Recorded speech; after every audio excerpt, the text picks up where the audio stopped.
प्रधानमंत्री मोदी ने बाढ़ पर जताई चिंता। मन की बात में बोले, भारी बारिश और लैंडस्लाइड से हुआ भारी नुकसान। आपदा की घड़ी में सेना ने की लोगों की मदद।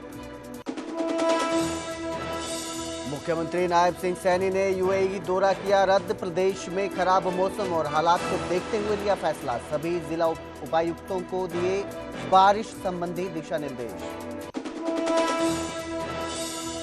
कुरुक्षेत्र में सीएम नायब सैनी ने किया श्रमदान और वृक्षारोपण। साइक्लोथॉन रैली की अगुवाई। स्वच्छता, खेलकूद और नशा मुक्ति का दिया संदेश। पंजाब सीएम भगवंत मान ने प्रधानमंत्री मोदी को लिखा पत्र। 60,000 करोड़ रुपए बकाया फंड और 50,000 रुपए प्रति एकड़ मुआवजे की मांग।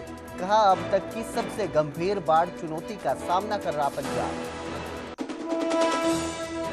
कुरुक्षेत्र में फिर खतरे के निशान पर मारकंडा नदी। शाहबाद में नदी का बहाव 25,400 क्यूसेक पहुंचा। कठुआ गांव में घुसा पानी। खेत और सड़कें डूबी। पहाड़ों में लगातार हो रही बारिश से फरीदाबाद में यमुना का जलस्तर बढ़ा। निचले इलाकों में खेत हुए जलमग्न। किसानों का हुआ भारी नुकसान। हिसार गंगुआ कैमरी गांव के बीच टूटी ड्रेन। किसानों की कपास, मूंग, ग्वार की फसलें हुई जलमग्न। गंगुआ की 10 ढाणियों को प्रशासन ने करवाया खाली। जेसीबी और पोकलेन से कटाव रोकने की कोशिश जारी।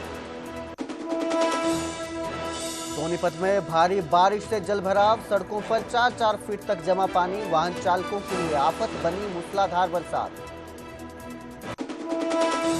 हरियाणवी अदाकार ने छोड़ी भोजपुर इंडस्ट्री। बिहारी एक्टर पर गलत ढंग से छूने का इल्जाम। बोली, अगर हरियाणा होता तो जनता देती जवाब।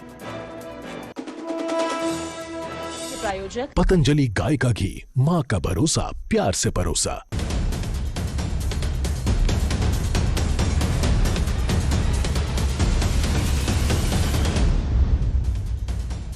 नमस्कार, स्वागत है न्यूज 18 पंजाब हरियाणा में। मैं आपके साथ कुलदीप भारद्वाज। प्रधानमंत्री मोदी ने मन की बात का 125वां एपिसोड संबोधित किया। प्राकृतिक आपदाओं को देश की सबसे बड़ी परीक्षा बताया और कहा कि हालिया बाढ़ और भूस्खलन से हर भारतीय दुखी हुआ है। प्रियजनों को खोने वाले परिवारों के साथ पीएम ने दुख जताया और कहा, जहां भी आपदाएं आई सरकार ने तुरंत कार्रवाई की। एनडीआरएफ और एसडीआरएफ के जवान दिन रात राहत में लगे हुए हैं। सुरक्षा बलों ने मिलकर लोगों की जान बचाने का काम किया। प्रधानमंत्री ने कहा कि आपदा काल में देशवासी एकजुटता दिखाएं। खेल, इनोवेशन और शिक्षा को भी पीएम मोदी ने महत्व दिया। वोकल फॉर लोकल से आत्मनिर्भर भारत का सपना पूरा होगा। पीएम मोदी ने अपने संबोधन में इसका भी जिक्र किया।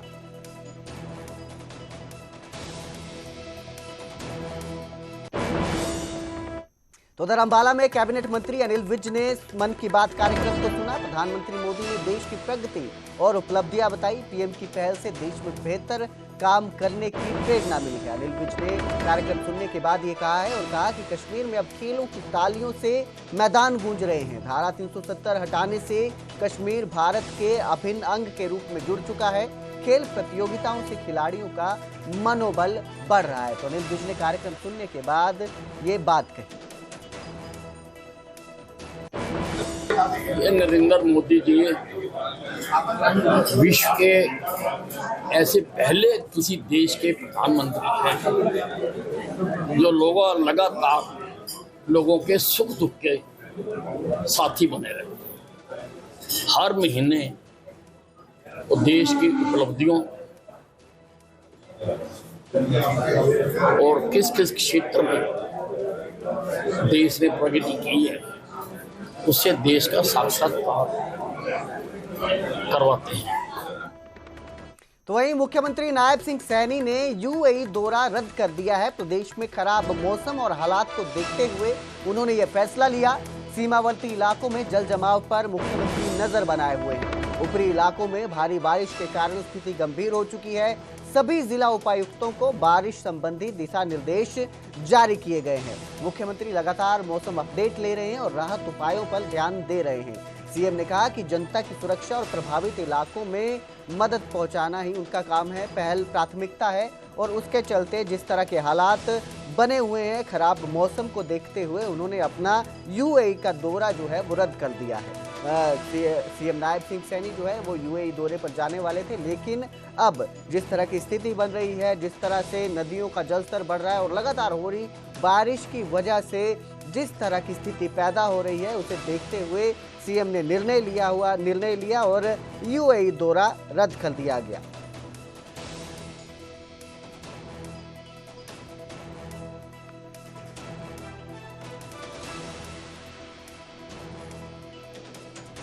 इस खबर पर ज्यादा जानकारी के लिए मेरे सहयोगी अंकित दुधानी हमारे साथ जुड़े हैं। जी अंकित, क्या अपडेट इस पूरे मामले पर? दौरा जो है सीएम ने रद्द कर दिया है, अब किस तरह के हालात देखने को मिल रहे हैं प्रदेश में?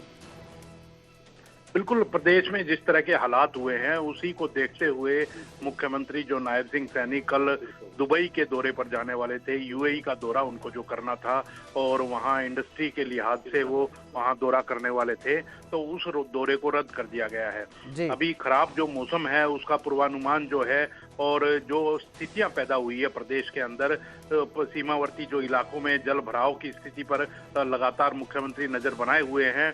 और एक दिन पहले ही ऊपरी इलाकों में भारी बारिश जो आई है और प्रदेश में जो बारिश है, तो सभी उपायुक्तों को दिशा निर्देश भी दिए गए हैं और उसी को ध्यान में रखते हुए कहीं ना कहीं मुख्यमंत्री ने अभी स्थिति को समझते हुए ये यूएई का जो दौरा था उसको रद्द कर दिया है। नहीं तो 1 तारीख से लेकर के 3 तारीख तक ये दौरा होने वाला था और इसमें उद्योग मंत्री राव नरवीर सिंह भी उनके साथ जाने वाले थे और वहां जाकर के कहीं ना कहीं संभावनाओं को तलाश किया जाता और जो एक सफारी है उसको लेकर भी लगातार सरकार गंभीर है, जो अरावली के अंदर बननी है, तो उसको लेकर भी कहीं ना कहीं दौरे के अंदर वो शामिल थी चीज। लेकिन अब प्रदेश के हालातों को पहले इम्पोर्टेंस देते हुए मुख्यमंत्री ने ये दौरा रद्द किया है। अब आने वाले दिनों के अंदर ये दौरा कब होगा वो अगली तारीख बताई जाएगी, लेकिन अभी प्रदेश में जिस तरह के भारी बारिश के चलते हालात बने हुए हैं और कहीं ना कहीं हालात खराब हैं, सीमावर्ती जो अपना प्रदेश है पंजाब, वहां बाढ़ की स्थिति बनी हुई है और बाढ़ कई जगह आई हुई है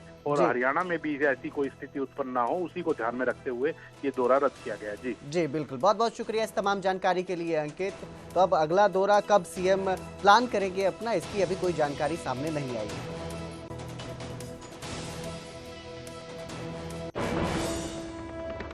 कुरुक्षेत्र में मुख्यमंत्री नायब सिंह सैनी ने ब्रह्म सरोवर तट पर श्रमदान और वृक्षारोपण कर पर्यावरण संदेश दिया। इसके साथ ही उन्होंने साइक्लोथॉन की अगुवाई की और युवाओं को प्रेरित करते हुए विपक्ष पर भी जमकर हमला बोला।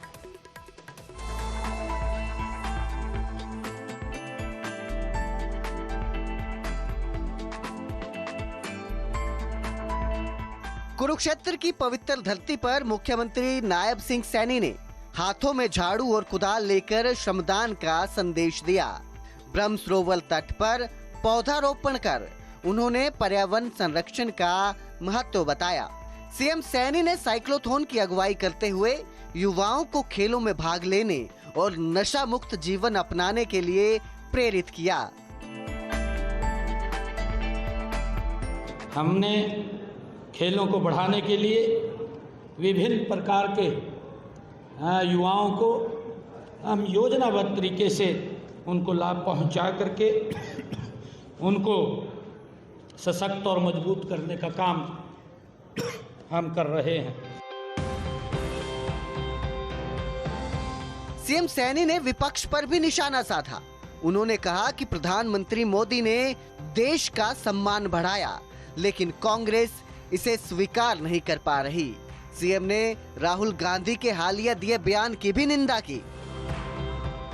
यहाँ के जो विपक्ष के साथी लगातार गरीब को सशक्त और मजबूत करने का काम आदरणीय मोदी जी कर रहे हैं, उनको ये विकास गरीब को क्यों हेल्प की जा रही है ये हजम नहीं हो रहा है। और जब हजम नहीं हो रहा है, उनके पास कोई विषय नहीं है और इस प्रकार का वो बदतर भाषा बोल करके वो अपनी वाहवाही लूटने का काम कर रहे हैं। मुख्यमंत्री नायब सैनी ने महिला सशक्तिकरण योजनाओं का भी जिक्र किया और कहा कि सरकार का लक्ष्य हर नागरिक को विकास के समान अवसर देना और प्रदेश को हर क्षेत्र में आगे बढ़ाना है। बहनों को सशक्त करना आदरणीय प्रधानमंत्री जी का जो संकल्प है कि हम महिला सशक्तिकरण के लिए निरंतर हमारी सरकार काम कर रही है। जल्दी ही हमारी बहनों को 2100 रुपया पहुँचना शुरू हो जाएगा। कार्यक्रम ने साफ संदेश दिया कि स्वास्थ्य, स्वच्छता और विकास में निवेश ही सच्ची तरक्की है। कुरुक्षेत्र से अशोक यादव की रिपोर्ट, न्यूज़ 18 पंजाब हरियाणा।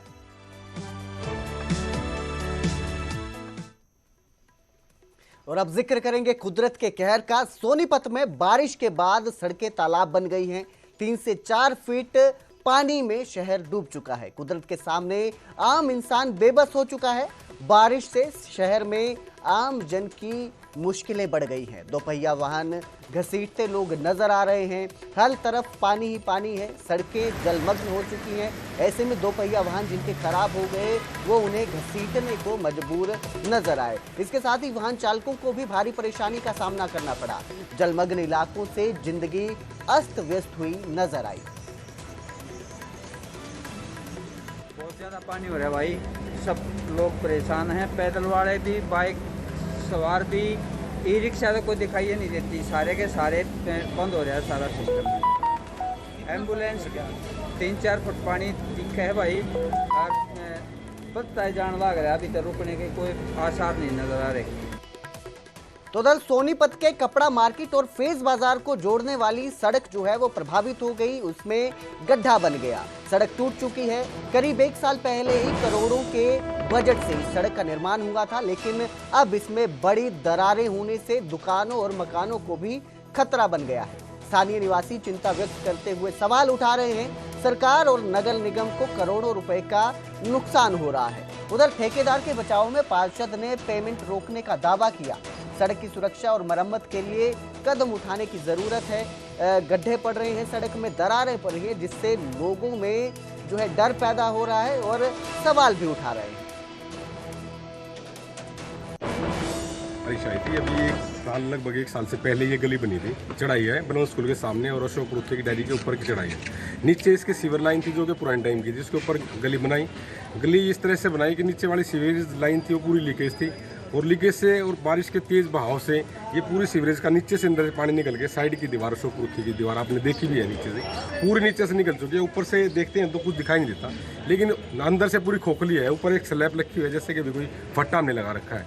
तो इस दुर्घटना से, ये बहुत बड़ी दुर्घटना देखने को नहीं दिखाई देती, लेकिन इसमें यहाँ पर जान भी जा सकती है, क्योंकि इधर से बाइक भी जाती हैं और गाड़ियाँ भी यहाँ से चढ़ती है ऊपर कोर्ट पर जाने के लिए, आम रास्ता है। क्या अभी तेज़ बारिश थी काफ़ी आज की सुबह से, और पहले कभी ऐसा नहीं हुआ इस चढ़ाई के ऊपर, पर ये अभी हुआ है तो बड़ा खतरनाक सा मामला है और बहुत सारे नुकसान होने से बच गया, पर कह नहीं सकते बच गया, क्योंकि अभी तो पूरे दिन की बारिश बता रखी है और ये घटना बहुत बड़ी है।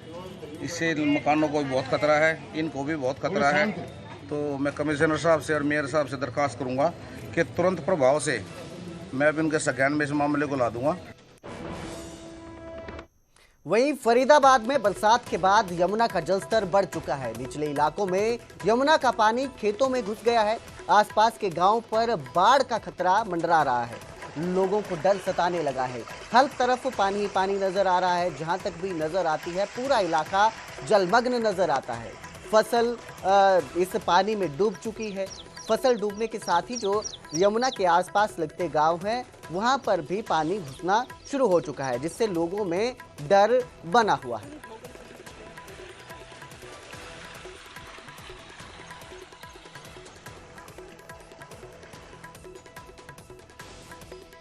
कुरुक्षेत्र और हिसार में बाढ़ ने किसानों और ग्रामीणों की जिंदगी को कठिन बना दिया है।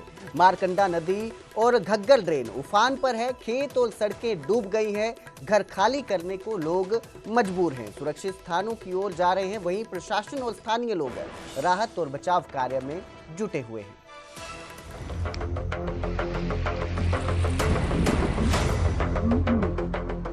कुरुक्षेत्र में मारकंडा नदी एक बार फिर खतरे के निशान पर पहुंच गई है। शाहबाद में नदी का बहाव 25,400 क्यूसेक तक पहुंच गया। कठवा गांव में पानी घुस गया। खेत और सड़कें डूब गई। आलम ऐसा कि गांव की गलियों में घुटनों तक पानी जमा है। वहीं गुमटी, पट्टी जामड़ा और मुगल माजरा में प्रशासन अलर्ट मोड पर है। इस सीजन ये मारकंडा नदी का 15वां उफान है। पिछले हफ्ते भी कई गांवों में पानी घुस चुका था और जिले में अब तक 13,000 एकड़ फसल प्रभावित हो चुकी है। मारकंडे का पानी बाहर निकल जाता है ओवरफ्लो के, तो ये इधर कठुए के अपने जो यहाँ से खेतों से होकर के तनौर भी चला जाता है पानी। तो इस पानी की वजह से फसलों का बहुत ज़्यादा नुकसान है गांव में। दूसरी बात ये है अभी आने जाने की बड़ी दिक्कत है। कोई भी बीमार हो जाए जैसे गांव में, किसी को कोई तकलीफ हो जाए रात को, तो कोई भी साधन नहीं है ले जाने का गांव से बाहर। और बच्चों की पढ़ाई का बड़ा मेन मुद्दा है। बच्चे स्कूल नहीं जा पाते, ना ही स्कूल की वैनें गांव में आ पाती हैं। गांव के बच्चों को ट्रैक्टर या ट्रैलियों पर ले जाकर के दूसरे गांव से वैन में चढ़ाना पड़ता है, तब जाकर के स्कूल में जाते हैं। कहीं कहीं दिन स्कूल बंद रहते हैं हमारे। तो वहीं हिसार के गंगवा कैमरी गांव के बीच ड्रेन टूटने से खेत जलमग्न हो गए। किसानों की कपास, मूंग और गुआर की फसलें बर्बाद हो गई। जानकारी मुताबिक घग्गर ड्रेन की क्षमता 384 क्यूसेक है, लेकिन बहाव 800 क्यूसेक तक पहुंच गया। ऐसे में पातन शाहपुर, चुल्ली खुर्द और कैमरी में ड्रेन टूटने से लगभग 500 एकड़ में पानी भर गया। हालात ऐसे बने हुए हैं कि प्रशासन ने गंगवा की 10 ढाणियों को खाली करवा दिया है। वहीं मौके पर 300 मनरेगा मजदूर और ग्रामीण राहत कार्यों में जुटे हैं।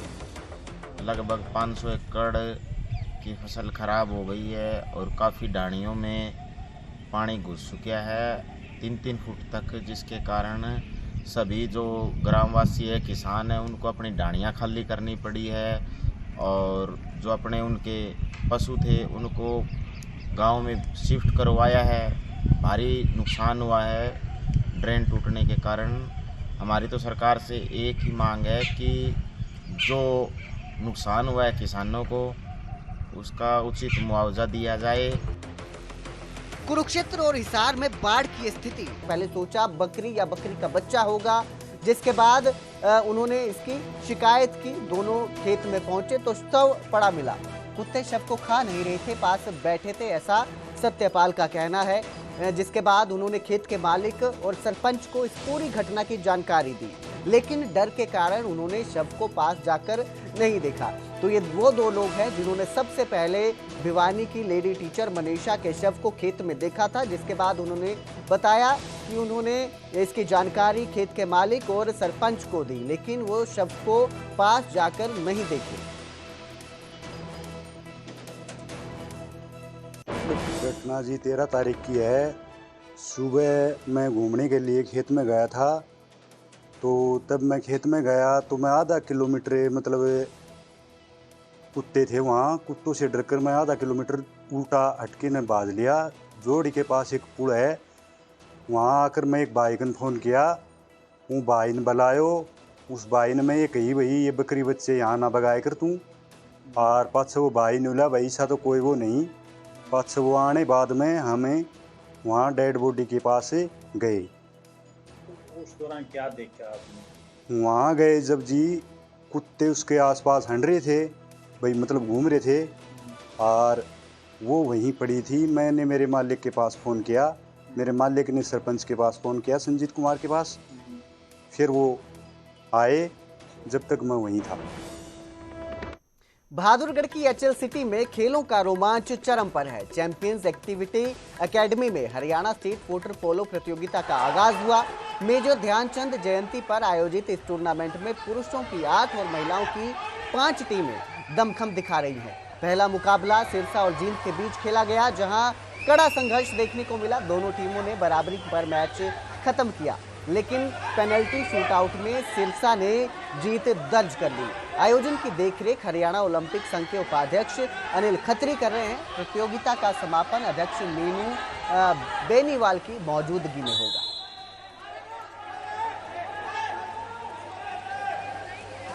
Aquatic academy Bahadurgarh HL city swimming pool पर यह प्रतियोगिता हमारी जो स्टेट लेवल की मैन वुमेन वाटर पोलो प्रतियोगिता हो रही है।